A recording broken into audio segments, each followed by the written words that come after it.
چونکہ وہ باتیں جو اسلاف سے ثابت ہیں اور جو محدثین سے ثابت ہیں، صحابہ اکرام سے ثابت ہیں، اگر وہ فضائل اعمال میں آ جائیں تو ہم نے تو دیکھنا ہے کہ اس کا پیچھے ثبوت موجود ہے کہ نہیں۔ صرف یہ تو نہیں کہ فضائل اعمال میں آ گئی تو یہ جو نا وہ ہمارے ہاں قابل قبول نہیں ہے، ہم نے دیکھنا کہ اس کا ثبوت ہے کہ نہیں۔ مثال کے طور پہ مرزا نے یہ بات کی ہے کہ دیکھیں فضائل اعمال میں یہ لکھا ہے کہ امام احمد بن حنبل رحمۃ اللہ علیہ نے خواب میں اللہ رب العزت کو دیکھا تو اللہ تعالیٰ سے پوچھا یا اللہ میں تیرا قرب حاصل کرنا چاہتا ہوں تو کس طرح تیرا قرب حاصل کروں؟ تو اللہ تبارک و تعالیٰ نے فرمایا کہ اے احمد بن حنبل میرے قرآن کے ذریعے۔ تو پوچھا یا اللہ قرآن کو سمجھ کر یا بغیر سمجھ کے؟ تو اللہ تعالیٰ نے فرمایا کہ سمجھ کے یا بغیر سمجھ کے، دونوں طریقے سے تم میرا قرب حاصل کر سکتے ہو۔ اب اس پر مرزا نے اعتراض کیا کہ دیکھیں جی قرآن تو آیا ہی لوگوں کی تذکیر کے لیے ہے، اب قرآن کو بغیر سمجھ کے پڑھنے کا کیا فائدہ؟ دیکھیں جی یہ قصہ لکھ دیا، واقعہ لکھ دیا، جھوٹ ہے، اس کے اوپر نقد کیا جا رہا کہ جبکہ یہی واقعہ جو امام احمد بن حنبل رحمۃ اللہ تعالی علیہ کا خواب والا دیگر محدثین نے بھی ذکر کیا، اور یہ بہت بڑے نقاد امام ہیں ذہبی، ان کی کتاب ہے سیر اعلام النبلاء جلد نمبر 9 صفحہ نمبر 295، مطبوعہ دارالحدیث القاہرہ مصر سے جو چھپی ہے جلد 9 کے صفحہ نمبر 295 پر امام ذہبی نے بھی اس واقعے کو ذکر کیا۔ دیگر کتابوں میں یہ واقعہ موجود ہے، امام ابن الجوزی نے نقل کیا، دیگر ائمہ محدثین نے بھی اس واقعے کو نقل کیا کہ امام احمد بن حنبل رحمۃ اللہ کو خواب میں اللہ تبارک و تعالیٰ کی زیارت ہوئی۔ اب اس پر بھی اعتراض اس کو ہے کہ اللہ تعالیٰ کو تو خواب میں دیکھ کوئی نہیں سکتا، جبکہ یہ بات بھی میں اگر اس پر 100 حوالے پیش کرنا چاہوں تو بحمد تعالیٰ کر سکتا ہوں کہ امت کے اسلاف اکابرین اور امت کے جو ائمہ صحابہ کرام سے لے کر تابعین اور تبع تابعین اور ائمہ مجتہدین ان کے حوالہ جات موجود ہیں کہ انہوں نے اس بات کو برملا اظہار کیا اور اعلان کیا ہے کہ ہم نے خواب میں اللہ تبارک و تعالیٰ کی زیارت کی۔ اگرچہ اس زیارت کی کوئی کیفیت نہیں اور کیفیت کو بیان بھی نہیں کر سکتا، لیکن اللہ تبارک و تعالیٰ جل شانہ کا خواب میں اللہ کی زیارت کرنا یہ صحابہ تابعین تبع تابعین اور ائمہ محدثین اور امت کے اماموں سے اس کا ثبوت موجود ہے۔ حتیٰ کہ ابن تیمیہ نے بھی اپنی کتاب جو ابن تیمیہ کی کتاب ہے، ابن تیمیہ نے بیان التلبیس الجہمیہ کے صفحہ 73 اور 74 پر لکھا ہے کہ وَمَا زَالَ الصَّالِحُونَ وَغَيْرُهُمْ يَرَوْنَ رَبَّهُمْ فِي الْمَنَامِ، کہ ہمیشہ سے سلف صالحین خواب میں اللہ تبارک و تعالیٰ کی خواب میں زیارت کرتے آئے ہیں، وَيُخَاطِبُهُمْ،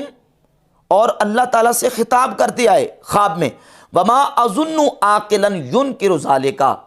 ابن تیمیہ صاحب بھی لکھتے ہیں کہ میں اس بات کا گمان ہی نہیں کرتا کہ کوئی بندہ اس کا انکار کرے گا، کوئی عقل مند اس کا انکار کرے۔ کیوں؟ فَإِنَّ وُجُودَ هَذَا مِمَّا لَا يُمْكِنُ رَفْعُهُ، کیونکہ اس چیز کا پایا جانا، اس کا اٹھایا جانا، لا یمکن رفعہ ادھر رؤیا تقع للانسان بغیر اختیار ہی، کیونکہ جو انسان کو خواب آتا ہے وہ انسان کے اپنے اختیار میں نہیں ہوتا بلکہ انسان کے اختیار کے بغیر اس کو خواب آتا ہے۔ تو خواب میں اللہ تبارک و تعالیٰ کو دیکھنا یہ ناممکن نہیں ہے، بلکہ ابن تیمیہ نے خود لکھا ہے کہ ممکن ہے۔ اور امام نووی رحمۃ اللہ علیہ جن کا حوالہ مرزا نے دیا ہے، امام نووی رحمۃ اللہ تعالی علیہ لکھتے ہیں کہ اتفق العلماء علی جواز رؤیت اللہ تعالی فی المنام وصحتها، علماء اس بات پر متفق ہیں کہ خواب میں اللہ تبارک و تعالی جل شانہ کو دیکھا جا سکتا ہے، اور اس کی صحت کے بھی علماء اس بات پر علماء نے اتفاق کیا ہے۔ امام بغوی نے شرح السنہ میں لکھا ہے کہ رؤیت اللہ فی المنام جائزۃ، اللہ تبارک و تعالی کا خواب میں دیکھنا جائز ہے۔ اور کتاب السنہ میں امام ابن ابی العاصم ایک روایت لکھے ہیں، روایت نمبر 488، سیدنا ابو بکر صدیق رضی اللہ تعالیٰ عنہ فرماتے ہیں کہ جو بندے کو خواب آتا ہے افضل ترین خواب یہ ہے، افضل ما یرا احدکم فی منامہ ان یرا ربہ، سب سے افضل اور بہتر خواب یہ ہے کہ بندہ خواب میں اپنے رب تبارک و تعالیٰ جل شانہ کو دیکھے، او یرا نبیہ، یا اپنے نبی کو دیکھے، او یرا والدہ مات علی الاسلام، یا نبی کریم علیہ السلام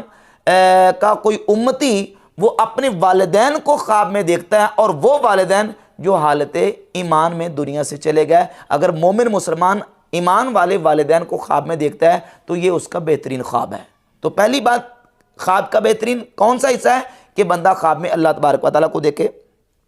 امام حسن مجتبی رضی اللہ تعالیٰ عنہ سے مسند ابی یعلا میں 6761 نمبر حدیث ہے، امام حسن مجتبی رضی اللہ تعالیٰ عنہ فرماتے ہیں رأیت رب تعالی، میں نے خواب میں اللہ تبارک و تعالیٰ کو دیکھا۔ اور امام رقبہ بن مسکلہ تابعی، ثقہ تابعی، اور ان کا یہ سند حسن کے ساتھ خواب جو ہے وہ حدیث کی کتاب المعجم الاوسط طبرانی کی حدیث نمبر 3454 میں، اور امام ابن حبان نے کتاب الثقات میں 1418 نمبر رقم کے تحت اس کو ذکر کیا ہے۔ امام رقبہ بن مسکلہ تابعی رحمۃ اللہ علیہ فرماتے ہیں کہ میں نے خواب میں اللہ تبارک و تعالیٰ جل شانہ کو دیکھا۔ امام اوزاعی رحمۃ اللہ سے